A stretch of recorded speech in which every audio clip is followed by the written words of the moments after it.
Finally enjoy பண்ணிட்டு riding ஜாக்கெட்லாம் கழட்டியாச்சு. So இந்த வேல தான் நம்ம வந்தோம். இந்த பாதையில் உங்களுக்கு வந்து அந்த டெம்பிள் காட்டல, அந்த 50 ரூபா டிக்கெட் எடுத்தால் டெம்பிளில். ஸோ அதனால் இப்படி போயிட்டு உங்களுக்கு ஒன்ஸ் அதை காட்டிட்டு அப்படியே எக்ஸிட் ஆகிடலான்ட்டு இந்த வழியில் வந்துட்டுருக்கேன். ஸோ அதான் ஓவரால் வந்து நீங்கள் 50 ரூபா பர் பர்சன், 50 ரூபாக்குள்ளே தான் வரும். எனக்கு மறந்துடுச்சு எவ்வளோன்னு தெரில, 48 ரூபாயா 43 ரூபாயா ஒரு சம்திங் ஒரு ஆளுக்கு.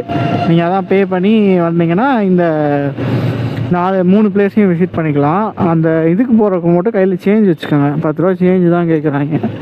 நம்ம 100 ரூபா 200 ரூபா 500 ரூபா கொடுத்துட்டேன், சில்லறை இல்லைன்ட்டாங்க. 200 ரூபா கொடுத்தேன், அதுக்கே சில்லறை இல்லைன்ட்டாங்க. ஸோ மோஸ்ட்லி வந்துட்டு விசிட் பண்ணுறவங்க வந்து கையில் சேஞ்ச் வச்சுக்கோங்க. ஆனால் அதுக்குள்ளே போயிட்டு சின்ன பசங்களோட போகிறப்போ டிக்கெட் இல்லாட்டினா ஒரு மாதிரி கடுப்பாகிடும். இதோ இருக்கு இல்லையா, இதுதான் டெம்பிள்.